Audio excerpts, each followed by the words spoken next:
Many youths are at crossroads. The right to information about sexual reproductive health is in balance. The adolescent girl is more vulnerable. Mary Ayebare, no real name, at 15 years, is 6 months pregnant.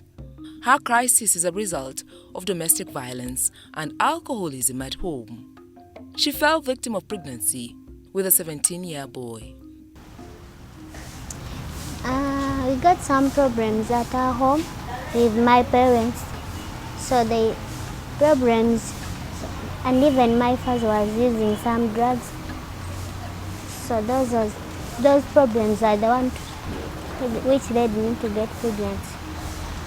Mary escaped from home to seek for better survival, but ended up in a tempting situation from her host. Told me that he would get for me a job and took me in Kampala. After reaching in Kampala, there is a certain place we reached.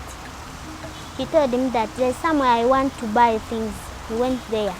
After coming back, he used me. So that made me annoyed, but I had to forgive him. The young man has since then languishing in prison. A number of social and economic factors are leaving the youth in an indecisive situation. Indeed, many young girls are falling victims of unwanted pregnancies. Adolescent pregnancies have grown. So now we are receiving anywhere from 20 calls a week. So these young girls who need sanitary towels, who need other toiletries, are now finding a solution in the border men, in the teachers who are now at home and not teaching. The delivery of sexual and reproductive health care, the ability to defend and advance the rights of women and girls have continued to face enormous challenges. The reproductive health needs to start for the girl who does not even know about her periods.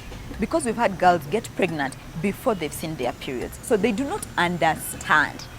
We have girls who have been convinced they cannot get pregnant, and yet they end up getting pregnant.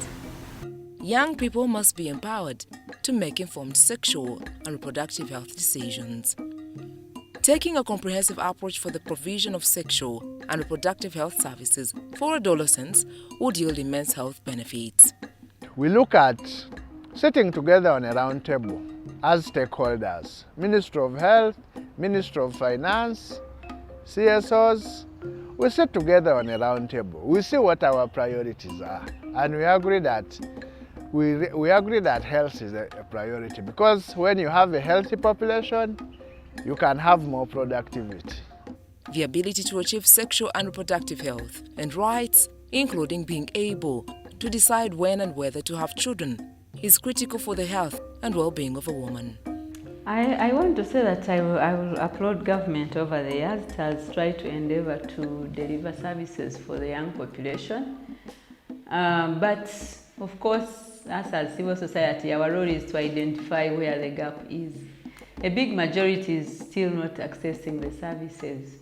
For instance, what do the young people require? Information about reproductive health. They require commodities that will help them to protect themselves from infections. They require skills that they need to be trained to use those commodities, because it's very important that we target them, because once they have the information, then you reduce on those eventualities, like we see increased pregnancy, young teenage pregnancies, increasing early marriages, increasing dropout of school. So if we can provide the basics, the primary health needs of these young people regarding health, informing them, implementing the sexuality education framework, so that young people already know their growth, how they develop, and what is likely to happen if they do certain things. An estimated 648,000 women, aged 15-19 in Uganda, is sexually active and do not want a child in the next 2 years.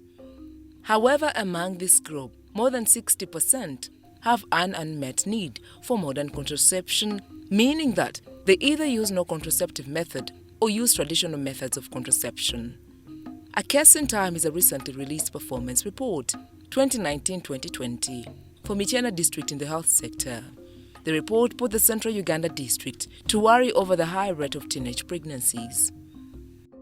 Because we have registered 17.5% of teenage pregnancy, that is covering 10 to 19 years in the district, because it foresees that we may fail to produce leaders in the next generation.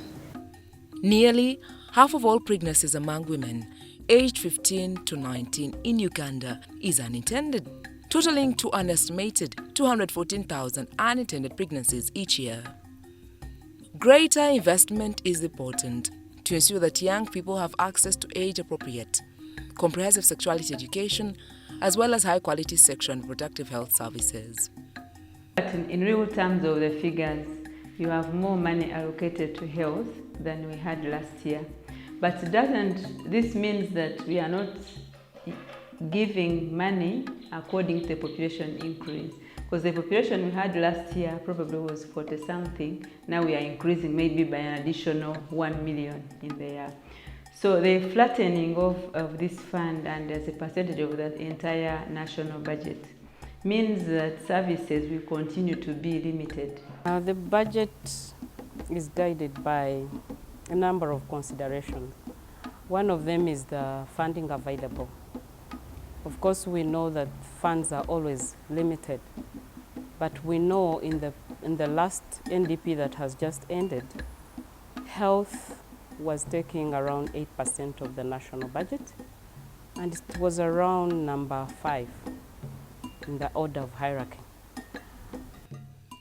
At the realm of constrained healthcare services to the adolescents is the COVID-19 pandemic. The major impact on the delivery of sexual and reproductive healthcare during the lockdown is likely to cause regrettable challenges. In those 5 months, the strict lockdown of 5 months, from the records that we have with our different partner organizations and the Ministry of Health and our hospitals, there were over 144,000 registered adolescent pregnancies. These were registered, reported. So how many do we not know about? And what's happening to the girls who do not have information on what's happening to my body? When it comes to adolescent health, very many adolescents got pregnant, many went for abortions, and the others lost their lives because they had nowhere to attend health facility attendances. So there are very many. Right now, even the numbers of pregnancies are increasing in all our facilities. For adolescents, number of abortions are increasing, and even the numbers of youths who are running away from their parents, their domestic violence is for them. The imposed lockdown to movements impacted had to access to critical sexual and reproductive health care like contraception, safe abortion, and sexually transmitted infections testing and treatment, including HIV and AIDS care. During that lockdown, where even health workers had challenges going to work in the health centers, and even young people had challenges of going to the public health facilities because of the disruptions in public transport. And you know our health centers, some of them are far, over 30, over 40 kilometers. When it comes to adolescent health, very many adolescents got pregnant, many went for abortions, and the others lost their lives because they had nowhere to attend health facility attendances. So there are very many. Right now, even the numbers of pregnancies are increasing in all our facilities. Meeting health targets remains a case of national planning and budgetary allocation. Prioritizing healthcare deliveries is a matter of national importance. A concerted effort to increase healthcare services to the youth and women is critical in development planning. Engaging the 3 arms of government hopefully makes it mandatory for Uganda to deliver the much-needed requirements for maternal health.